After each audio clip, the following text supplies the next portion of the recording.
Bagaimana DPR menyikapi tuntutan dan aspirasi masyarakat yang menentang jumlah fantastis tunjangan anggota DPR? Kita bahas bersama Ketua BEM Universitas Indra Prasta PGRI Abdul Wahid Kaliki, Direktur Eksekutif Lingkar Madani Ray Rangkuti, dan anggota Komisi 2 DPR RI fraksi Golkar Ahmad Irawan. Selamat petang semuanya.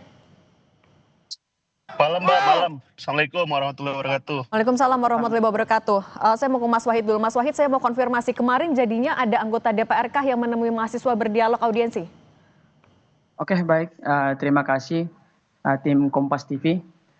Mengingat daripada kami juga selaku mahasiswa Universitas Indra Prasta PGRI yang diwakili oleh kami Badan Eksekutif Mahasiswa Universitas Indra Prasta PGRI sempat terlibat dalam melaksanakan aksi pada tanggal 25 Agustus kemarin ya di depan DPR RI yang tepatnya di Gerbang Pancasila. Oke. Kalau dari tim DPR sendiri tidak ada konfirmasi untuk atau niat untuk menemui kami masa aksi, khususnya dari Badan Eksekutif Mahasiswa Universitas Indra Prasta PGRI. Sempat memang terjalin komunikasi, namun selama kami menunggu, komunikasi itu pun tidak kunjung sampai kepada kami agar bagaimana kami bisa difasilitasi masuk ke dalam gedung DPR RI dan kemudian berdiskusi secara langsung terkait dengan problematika yang saat ini terjadi di masyarakat dan khususnya tuntutan yang kami bawa sendiri. Oke, kalau gitu saya mau ke Mas Irawan. Mas Irawan, katanya kemarin belum ada nih pertemuan, tapi demo kan tidak hanya di Jakarta, hari ini juga ada di Medan. Salah satu yang disoroti adalah soal tunjangan. Gimana sih DPR menindaklanjuti dari aspirasi? Nah, sebenarnya terkait dengan isu ramainya diskursus publik terkait dengan tunjangan bagi setiap anggota DPR ini kan telah menjadi perhatian publik gitu, termasuk juga menjadi perhatian DPR secara institusional melalui apa yang disampaikan oleh pimpinan DPR gitu. Jadi yang menjadi tuntutan, yang menjadi aspirasi telah didengarkan oleh DPR, dan saya kira tadi juga oleh Kompas tadi sudah ada update-nya bahwa pimpinan DPR telah menyampaikan bahwa kaitannya dengan apa yang menjadi aspirasi itu telah dipenuhi oleh DPR. Tapi mau Gitu, Mbak. menegaskan dulu untuk dasar hukumnya, ini apa? Kan kalau di surat sekjen sebelumnya nggak ada keterangan kalau cuma 1 tahun, memang hanya 1 tahun sebenarnya? Wah, itu saya nggak tahu, Mbak, karena kaitannya dengan tunjangan dan lain-lain sebagainya itu diurus oleh Kesekretariatan Jenderal, dan anggota DPR seperti kami ya, kami tidak mengetahui semua hal secara teknis administratif, kami hanya menerima apa yang diberikan oleh negara. Ini memang belum tersosialisasi bahkan ke anggota DPR-nya sendiri, atau memang ini adalah aturan baru? Apanya, Mbak? Ini yang untuk tunjangan yang hanya 1 tahun untuk tunjangan rumah. Ya, kami telah mendengarkan melalui pemberitaan media, dan kemudian kami juga telah mendapatkan arahan, dan saya kira itu satu keputusan yang strategis, bagian dari proses DPR mendengar apa yang menjadi aspirasi dan tuntutan publik. Oke, kalau gitu saya ke Bung Ray Rangkuti. Bung Ray, kalau dari Wakil Ketua DPR Sufmi Dasko Ahmad kan bilang ini sebenarnya cuma kesalahpahaman aja. Ini benar cuma kesalahpahaman atau ketidakterbukaan yang menyebabkan publik bingung akhirnya? Saya kira yang kedua, lebih banyak karena disebabkan ketidakterbukaan. Jangankan kepada rakyat, bahkan kepada anggota DPR sendiri pun ya keterbukaan itu nggak tercipta. Tadi Bung Ahmad sudah menyebutkan kepada kita ya bagaimana mereka nggak ngerti angka 50 juta itu datang dari mana. Kan pokoknya mereka tiba-tiba udah disebutkan akan dapat dana tunjangan sekitar 50 juta per bulan bagi setiap anggota DPR gitu. Jadi hubungannya kayaknya cuma sekretariat DPR, lalu Menteri Keuangan, plus mungkin nanti adalah pimpinan DPR gitu.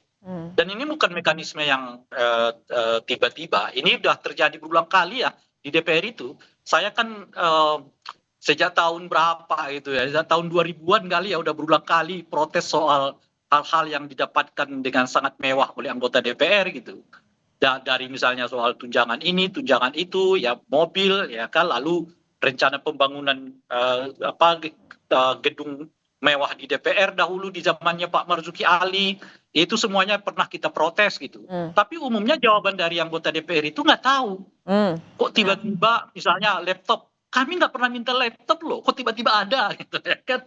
Atau kursi empuk ya yang diberikan ke mengganti kursi yang lama di DPR juga nggak diketahui oleh anggota DPR. perbaikan Oke, ruang kantor ruang kantor setiap anggota DPR di DPR itu nggak tahu juga, termasuk yang sekarang tuh ya, sulitnya masyarakat mengakses ke DPR itu karena pintunya banyak sekali gitu loh, Pak. Saking Itu juga banyaknya kalau justru yang ditanyakan itu juga bikin bingung ya Bung Rey. Nah, kalau gitu Mas ya, Ira, kal- itu pun ditanya oleh anggota DPR, saya juga nggak ngerti nah oke, kenapa harus ketat begitu gitu. oke kalau gitu Mas Wahid, kalau kata Wakil Ketua DPR ini kesalahpahaman aja dan akan berhenti kok di bulan Oktober. Ini penjelasan yang bisa Anda terima? Kalau dari kami, dari kalangan mahasiswa, tentu ini memang secara akal sehat itu tidak bisa kita terima ya. Karena mengingat informasi memang harus mendalam dan keterbukaan terhadap semua publik yang ada di Republik Indonesia, khususnya di lingkungan masyarakat dan mahasiswa. Sementara tadi dari salah satu anggota DPR juga yang Bang Ahmad ya, yang sudah mengatakan bahwa dari mereka sendiri saja tidak mengetahui hal tersebut. Nah, ini menjadi keraguan tersendiri. Apakah memang itu langsung diputuskan oleh pimpinannya, ataukah memang ada persetujuan dari pihak-pihak anggota DPR lain yang memang karena Bang Ahmad tidak mengakses informasi secara penuh, akhirnya dari beliau sendiri tidak mengetahui hal tersebut. Nah, kalau dari kami, Saya ingin mengklarifikasi. Jadi bukan bukan saya tidak mengetahui, tapi kaitannya dengan hak-hak administratif, keprotokoleran dan lain sebagainya itu menjadi wilayah kesekjenan gitu loh. Oke, Gitu. tapi kan Mas Irawan ini kan juga adalah sesuatu yang ini berasal dari uang negara yang diterima juga oleh anggota parlemen. Ketika itu tidak diketahui kan kita juga butuh kepastian. Artinya tapi tunjangan apa saja sebenarnya yang diterima? Kalau misalnya memang tunjangan rumah itu diberhentikan sampai Oktober, kejelasan gimana sih Mas? Nah, itu yang kami sampaikan, yang ingin kami menyampaikan terima kasih atas apa yang diberikan oleh negara kepada kami dalam rangka menjalankan tugas, fungsi, dan kewenangan kami gitu.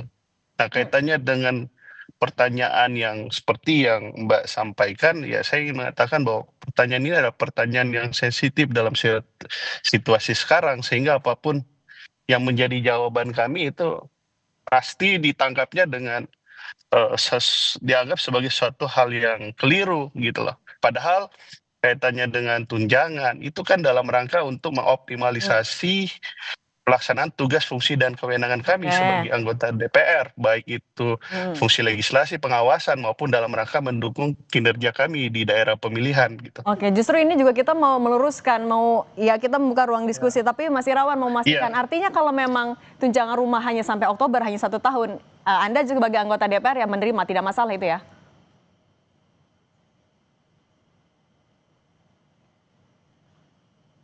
Mas Irawan bisa dengar? Oke, Mas Irawan. Ya bisa. Tadi kepotong gimana?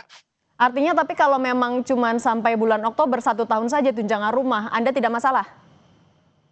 Ya itu kan kami ini kan anggota DPR. Kami mengikuti apa yang kemudian diputuskan bersama antara pemerintah dan DPR.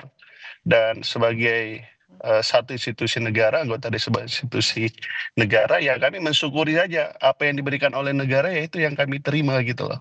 Namun perlu yang kita ketahui bahwa kita butuh parlemen yang kuat dalam rangka untuk melaksanakan check power itu, check and balances itu gitu. Oke, kalau gitu. Itu saja. Oke, Bung Rey Rangkuti, tapi sebenarnya gimana sih harusnya parlemen menangkap, merespons dari gelombang protes ini? Tapi jangan dijawab dulu, kita akan lanjutkan lagi saja. Tetap bersama kami di Kompas Petang. Kami lanjutkan dialog kami. Bung Rey Rangkuti, ini kalau melihat respons dari Wakil Ketua DPR Sufmi Dasko Ahmad, ini sebenarnya hanya respons untuk menenangkan saja, atau ya memang ini adalah kebijakan udah jelas? Ini gimana sih kalau Anda melihatnya? Nah itu yang perlu ya, kan semua keputusan itu harus ditandai dengan surat menyurat ya, hitam di atas putih lah. Baiknya supaya tidak ada pertanyaan lanjutan, ya itu ditampilkan saja bahwa keputusan terkait dengan tunjangan biaya rumah kepada anggota DPR yang 50 juta per bulan itu akan dihentikan per Oktober 2025 gitu. Tunjukkan saya suratnya kepada publik. Supaya tapi itu akan bisa menenangkan publik? Oh, saya kira sedikit membantu lah ya. Kalau menenangkan belum tentu gitu juga. Tapi itu sedikitnya membantu untuk meredakan situasi yang kita lihat dari kemarin sampai hari ini mungkin gitu ya. Nah, jadi tapi itu lagi kalau nggak diperlihatkan ya mungkin orang tetap bertanya-tanya gitu kan. Nah, yang kedua nanti akan kita lihat di postur APBN.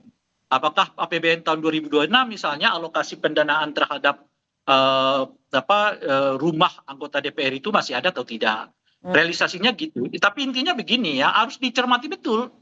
Pernyataan ini harus dilihat dalam kerangka kebenarannya ya mungkin 50-60%, 40%-nya harus tetap dikawal sehingga betul-betul terrealisasi ya bahwa tunjangan ini hanya sampai per Oktober 2025. Nah, Tadi misalnya oke. Pak Dasko menyebut ini yang kurang tersosialisasi. Lah kok bisa itu kurang tersosialisasi? Kan mestinya itu juga disampaikan kepada anggota DPR secara menyeluruh bahwa mereka hanya mendapatkan tunjangan sampai Oktober. Nah, itu Nah, anggota DPR-nya kan umumnya juga nggak tahu bahwa Nah, kalau yang tunjangan dalamnya 50 saja juta juga itu tidak sampai tahu kan Oktober apalagi yang gitu. di luar. Nah, oke Mas Wahid, kalau Betul. kalau Anda melihatnya sebenarnya ini adalah keputusan yang adilkah dilakukan ketika ya sudah memberikan rasa adilkah untuk teman-teman mahasiswa yang kemarin turun ke jalan? Kalau dari kami sendiri sih dibilang memberikan perasaan adil, kami tentu belum merasakan juga, mungkin dari kami masih sama. Tapi di dalam pun dapat. Bang Rey, bahwa kalau memang pernyataan yang mengatakan terkait dengan cuma sampai bulan Oktober saja, maka ditunjukkan saja biar menjadi satu kepastian sebagai konsumsi publik. Dan mungkin jadi tadi seperti dibilang Bang Rey, bahwa itu bisa mengurangi atensi massa dalam hal melakukan aksi demonstrasi ataupun melakukan hal protes. Jadi kalau dibilang untuk bagi kami akan tetap terus menyuarakan itu sampai memang kami mendapat informasi yang benar-benar pasti dan konkret. Karena sampai saat ini kami melihat pun daripada pihak DPR belum memberikan suatu hal yang pasti dan konkret untuk kami para mahasiswa. Tapi kalau selain tunjangan rumah, apalagi yang jadi sorotan mahasiswa? Kalau selain dari tunjangan rumah, kami tentu menyoroti juga tunjangan terkait dengan keluarga dalam hal konteks anak dan istri itu mendapati tunjangan. Seperti yang kita lihat beredar di media sosial, bahwasanya ini menjadi pertanyaan besar.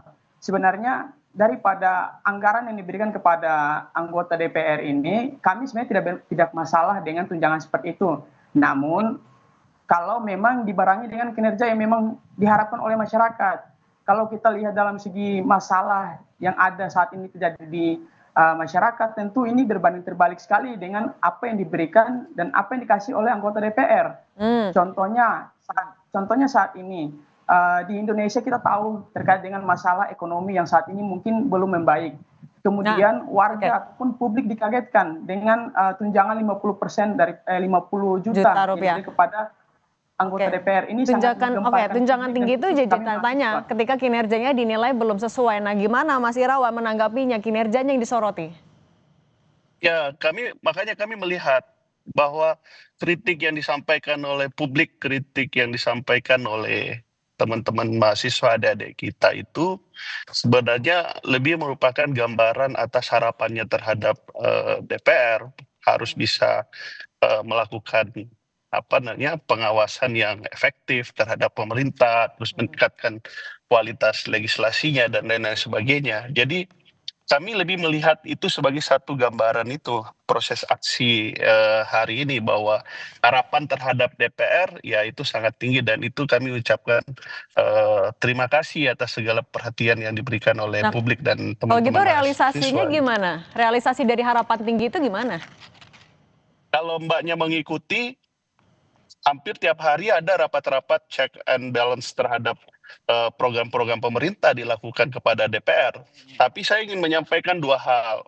Satu, bisa jadi bahwa kritik tersebut atau apa yang disampaikan termasuk oleh mbaknya, mungkin kan tidak mengetahui sehari-hari mengikuti day to day apa kemudian yang dilakukan oleh DPR setiap harinya.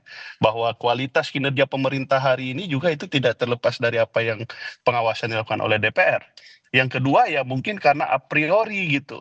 Jadi bahwa apa yang dilakukan oleh DPR salah gitu. Kenapa? Karena tidak percaya terhadap institusi DPR. Itu yang kemudian dan ke depan yang akan kita perbaiki, memperbaiki kepercayaan publik terhadap DPR. Nah salah satu untuk memperbaiki kepercayaan itu Mas Irawan, ini juga untuk mengklarifikasi. Artinya dalam waktu dekat juga DPR akan membahas soal tunjangan yang dinilai memberatkan di tengah protes akan ada pengurangan tunjangan misalnya? Mbak, saya sekali lagi ingin menyampaikan bahwa terkait dengan hak-hak administrasi, hak protokoler, dan lain-lain sebagainya yang memang telah menjadi hak yang telah diatur dalam undang-undang, itu menjadi wilayahnya kesekjenan Oke, untuk kemudian bisa memberikan jawaban yang jelas dan pasti terkait dengan hak-hak yang diterima oleh DPR. Kami anggota DPR kan hanya bekerja apa yang menjadi tupoksi kami, di luar tupoksi kami ya tidak kami kerjakan gitu. oke, kalau gitu Mas Ahmad Irawan, Ya. Bung Ray Rangkuti, dan Mas Abdul Wahid Kaliki, terima kasih sudah berbagi di Kompas Petang. Sehat selalu semuanya.